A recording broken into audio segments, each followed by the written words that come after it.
I have the student names and their subjects, and it has the marks as well. So there is an average column which shows the average marks for each student. So what I want, if any student obtain the marks more than 50, it should be pass in status column. And any student if has marks less than 50, so it should appear fail in the status column. So let's start writing formula. Start with is equal to if, press tab.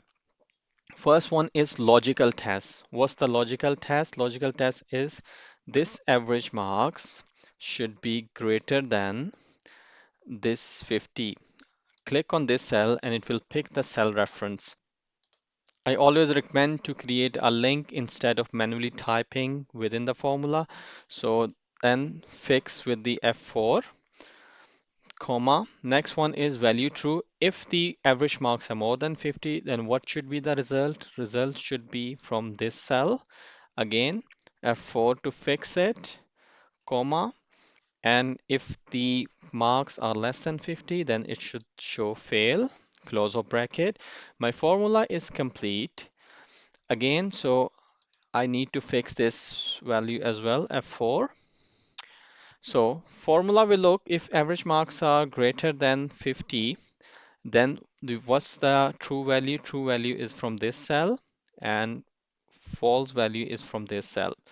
So why I created a link with this cell? Because if I change anything here, it will reflect in formula automatically. I don't need to change manually.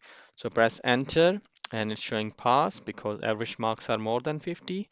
If I want to copy formula for rest of the students as well, I'll just drag from the bottom and it will apply the formula for all the students. Why this student is failed? Because average marks are less than 46. What's the benefit of creating link with this cell? So if I change anything like instead of showing pass, I want formula to show qualified, press enter. You can see now it has changed in the formula as well. Whereas if I just write the condition manually here, so it won't show in the formula itself. Control Z to go back.